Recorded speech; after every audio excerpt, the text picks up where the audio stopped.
Hey, welcome there to DLTV. Today we're taking a look at the AL playoff picture right here this season. Let's get started right away with tonight's 4-5 seed game between the Penn State alumni, family, friends, and the defending champion Yale Town. Now this game looks pretty even Steven on paper, but let me tell you, Penn State in the past has had Yale Town's number. Yale Town has never beaten Penn State ever. Tonight, will they be able to change that? We will see. Now, Yale Town, coming off the defending champs, as I said, are having a bad season until they won the last 3 games to get the Double E playoff slot. They finished 5-5. Not real good finish for a defending champ, but it looks like they're turning the corner. So we'll see whether the guys can do it tonight. Now, Penn State, it all hinges on their big man down low, Charles Zhang. Will Zhang show up? When Zhang comes, he brings the pain. When he don't, they go small ball. Now, they're not bad with Sean Gonzalez, David Chang, and Gary Young, but without the big man in the middle, it's going to be a tough task against the tall front line of Yale Town. That includes Brian Yang, Willis Ho, and Dave Wang. If Freddie Lee got it going on from downtown and Sung's doing his coaching like he does, this game could tip in Yale's favor as they've got momentum on their side. However, like I said, Yale has never beaten Penn State ever. So we got to see what's going to happen. It's going to be real interesting, all right? Next game on the docket tomorrow night. We got the 3rd-seeded SK War Dog. That's singular, dog, no dogs. War Dog taking on 6th-seeded Moe's Tavern. Now let's start with the good stuff. SK finishing 6-3, real strong season. This team's got an NL lineup, if you ask me. They got LJ Aguilo at the point. They've got Arif Ansari. They've got a front line, including him. He's a big beast, former AAA MVP. They've got AK 47 Tuari, and they've got JR Bautista, old school member of the Wolverines, if you'll recall, for all you old school DL players out there. So they got an NL front line. They've got a Penn State walk-on point guard, and they throw in anyone at the 5th slot: Owen Wang, Andre Liu, Felix Shen. That team, NL caliber. And we're not even counting Josh, the 18-year-old kid who bounced off the team to go to college, who was averaging like 40 points a game. So they got the 3-point shooting, they got the rebounding, they got the muscle, they got the moxie. I don't see anyone really stopping this team. Only they can stop themselves. Now, they take on Moe's Tavern, which, God rest this team's spirit, is the most heartless team I've ever known in my lifetime. This team, notwithstanding a few players, I'm sorry for those who take offense, has absolutely no heart. Their players have quit on them this season. Players don't show up for whatever flimsy excuses, and they treat this with absolutely no respect. Now, they've got a talented team, no doubt, especially coming back from injury. Danny Chin and Jay provide some oomph to their lineup, as well as Sato Nakajima, a late-season addition. But without some of their players' heads in the game, or bodies present, for that matter, this team has absolutely no shot. They finished 3-6. They used to be one of the league's best teams, and they've fallen all the way to near bottom. Now, I don't see them having a chance in hell against the SK War Dog, so really there's not much more to talk about here. If they win, I'll eat my hat that I'm wearing on my head. In the next game, going on to Sunday's docket, we've got the 2nd-seeded Rage taking on the 7th-seeded Moneyball. Another team here, Moneyball, quite like Moe's, had fallen from grace. They were last season's runner-up, losing to Yale Town in the championship series. This season, they've fallen all the way to 3-6 and one of the worst teams in the division. I don't know what's going on, quite frankly, folks. They bolstered their lineup. They added athletes. They're long. They're strong. They still got Ray Huang. They got Nick Gao. But, man, pow, nothing's happening. They're just shooting up blanks there. They've got bad chemistry. Nick Gao's looking really uncomfortable down there in the post. And Ray Huang, I'll tell you what, Ray was a former DL All-League player. And this season, for whatever reason, he got married. Maybe he got fat. He got lazy. Things ain't happening for him. He's shooting 11.5% from three-point land. 11.5%, folks. He was one of the most feared three-point shooters in all the land, and now he's at 11.5%.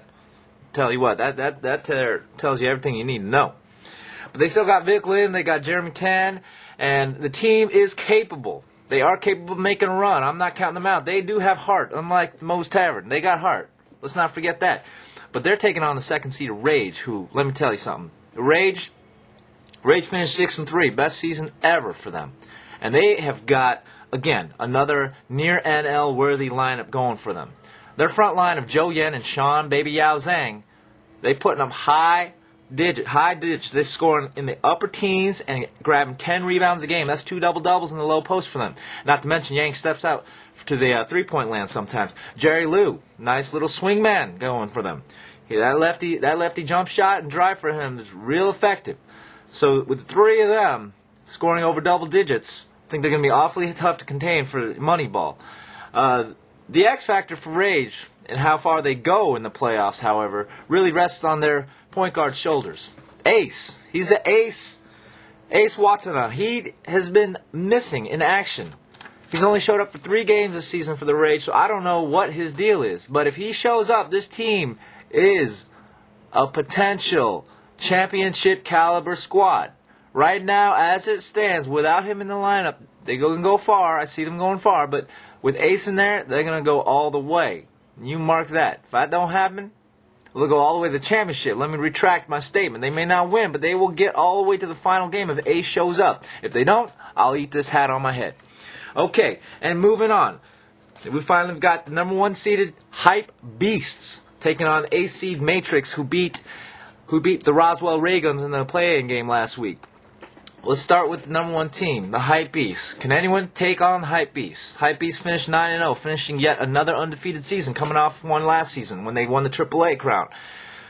This team has no weaknesses, top to bottom.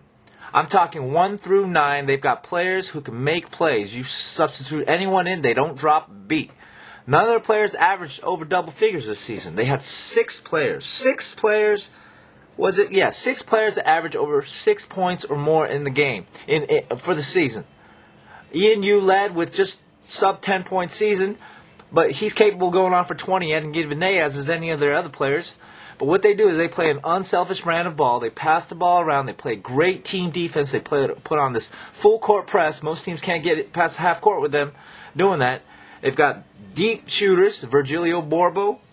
They have Victor Ng shooting there, stroking when he gets hot. They're just hot to stop. They're hard to stop. And Howie Chu in the middle. Now, Howie Chu is an interesting player. In the NL, he's playing really well. In the AL, I feel like he's slacking off a little bit. But you know what? That's because he's got these phenomenal guards all around him, swarming him, running, shooting, draining, stealing, passing. So they haven't really had to go to the post much in this season. Will that change in the playoffs? We'll see. In this particular matchup, the Matrix got Charlie Chang, who's coming off probably the best game of the season for him in the play-in game win. Will he be able to contend? Will he be able to slow down Howie if Howie gets going? I don't know. I find that tough. Dean Chu and Charlie Chang are going to have their hands full in the post there with Howie. Will Dave Wong, Vegas Dave, coming off 3 straight games. So get this, he scored 40, 30, and 28 in his last 3 games. He's averaging 32.7 points a game in his last 3 games. If he goes for 50 in this game, Matrix may have an outside shot, but I just really don't see that happening. I mean, Dave can get 50, but that means that comes at the expense of the rest of his team doing much of anything. Now, the Knock Knock brothers, Junji and Hiro. How important are they going to be? Hiro's back. He's been out a little bit with different reasons. He had an injury. He was stuck in the LIE during a rainstorm earlier this month. He is one of the league's preeminent defenders. But is he going to be able to keep up with the speedy, young, hype beast guards? We'll see. Junji's offensive game has suffered a little bit with Dave in the lineup this season. They'll really need to get him going. I mean, they're going to have to play above their heads. They're going to play phenomenally well. They're coming off a terrible season. They won the play-in game. I mean, really, the Hype Beasts are probably going to win this in all honesty. And the Hype Beasts, again, they're probably going to go all the way. I mean, there's no doubt about it. They're the team to beat. 9-0. They've got the best offense in the league, averaging over 52 points a game. They've got the best defense in the league, stifling teams under 40 points a game. I mean, if anyone can beat them, it's themselves. So there you have it. That's the AL look this week. We'll come back next week with the wrap-up of what happened with these games and look forward to the following week's games. Otherwise, if we don't do that, you know what I'm going to do. I'm going to eat my hat.